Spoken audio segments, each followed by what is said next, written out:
Hey there, Mrs. Henry here. Today's lesson is about journaling. So I'm going to get started right away and just show you on Canvas. This is the agenda for today. I got this from, if you look at the second week and go to Wednesday, August 19th, you'll see the agenda. The journal topic is the last bullet right there. So let's dig in right away, and I want to talk to you about the rules for journaling.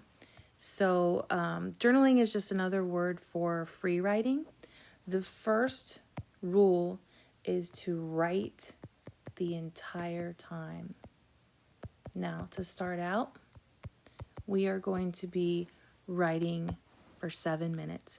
Now, 7 minutes to a lot of you is going to feel like a ton of time. You're going to think, oh my gosh, I've responded to this prompt and I have no idea what else to say, and there are still 6 minutes left. Well, that brings me to number 2. Respond to the prompt first, of course, but then if you think, and then you still have time left, if you think that you have nothing else to say about the prompt, the brain is a wonderful thing. It's always thinking. So here's what you do. After you respond to the prompt, you write about what's on your mind. It's that simple.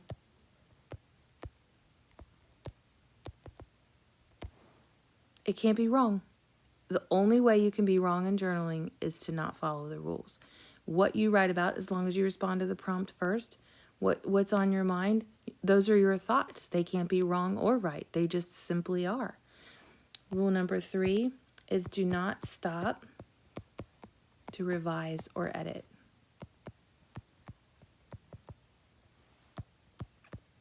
I want you to take off your proofreader's cap while you're writing, because the flow of ideas can stop or be halted by worrying about punctuation and capitalization.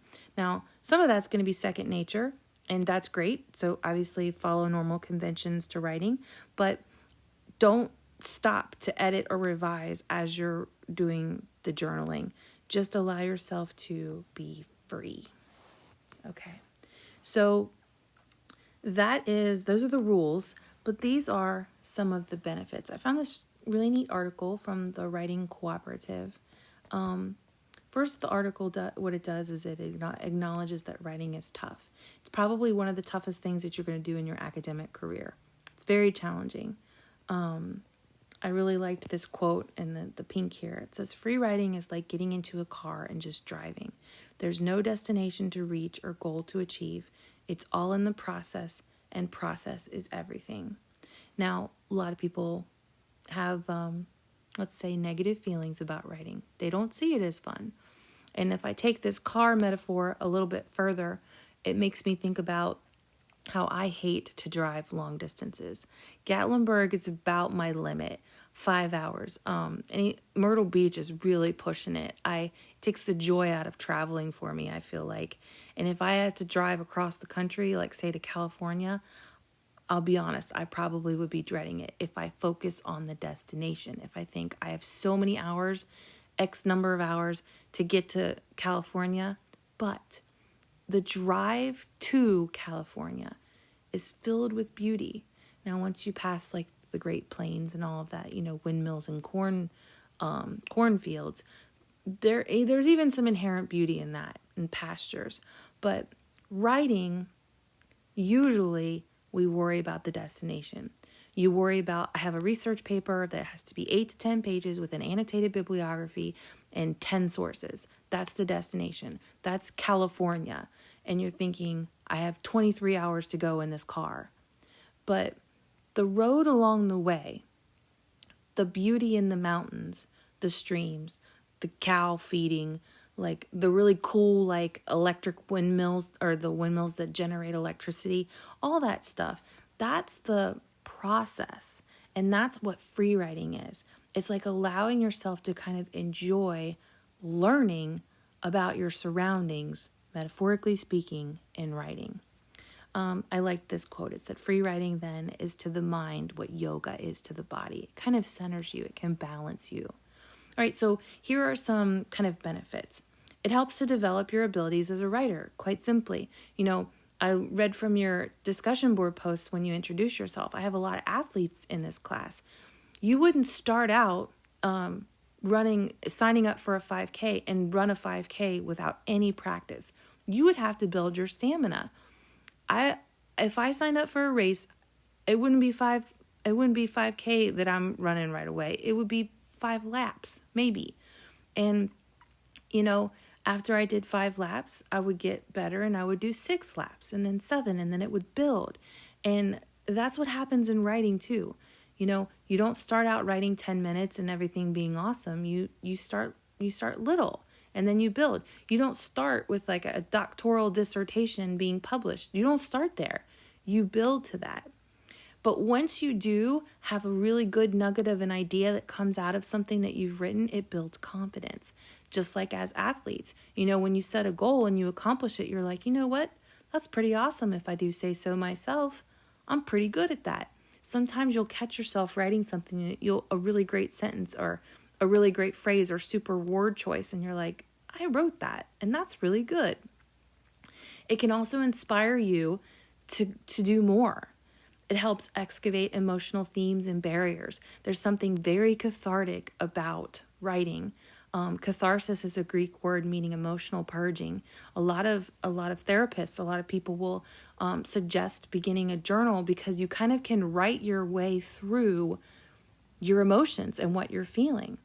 It promotes process and not outcome. And that's what I was talking about earlier with the outcome is the writing assignment. When you think I've got all these requirements to do, it's a paper this and such long about this, I have to do XYZ to get there. But it allows you to focus on the process, like the journey to get there. It develops muscle memory and good habits. It helps you discover just how committed you are as a writer. And it generates honesty in your writing. And honesty to me is when you kind of develop your true voice in writing. I wrote an article and shared it with one of my favorite professors. And when he wrote back to me after he had read it, he said, Jenny, this sounds just like you. I can hear you writing this. And that was a real compliment to me because, and it meant a lot coming from him because that's what I was looking for. That's what I want to have my voice come out in writing. And every single one of you have a voice as a writer. You just need to develop it. Voice is kind of like one of those things where if you had your paper and against 5 or 6 others, that based on the way that your words come out and the sentences that you write and your tone, that you can say that Kaden wrote that or Sophia wrote that. That's Brooke's writing. I can tell. I don't even need to see the header on it because I can tell that that's who wrote that. That's your honesty coming through in your writing. So these are just some benefits to it. Now let me talk to you about the format. So you're going to open a Google Doc. Now obviously if we were in class, you would probably keep a hard copy journal, or some of you might type it. And I envision us that we'd be sitting in a circle and I'd write my journal at the same time you are, and then there'd be some share outs, and that would be wonderful. And maybe someday, but let's keep it in a Google Doc. And all I need you to do is you'll title the Google Doc your last name _ English 101 _ journal. You'll put the date, and you'll copy and paste the topic. So if you just go to Canvas, you'll just take that journal topic and copy it, put it in the Google Doc, put your start time. Now, you're on your honor. I'm not in front of you. I can tell you that in life, you get out of anything what you put into it. And yes, you could probably cheat yourself and just kind of write something and not take it seriously and not write the 7 minutes or the 10 minutes. But I'm going to encourage you not to do that. Because as I said before, you get out of anything what you put into it. And this is to build stamina and really start to enjoy the process of writing. So anyway, this is mine. I did it this evening, and I will be doing it every time that you guys have a journal. So that's really it. In a nutshell, that's what I wanted to go over. I do want to say a word about the homework assignment. So there are other assignments to do today. Make sure you do those. There's a discussion board, and then there's a small piece that you need to read, Why I Write, and then complete the assignment. But the homework is from the Little Seagull Handbook. And there's just pages 9 to 10. I just want you to read it. It's about generating ideas, because on Friday in our next class, I'm going to talk to you about the first writing assignment, the writing inventory. And that's the short project.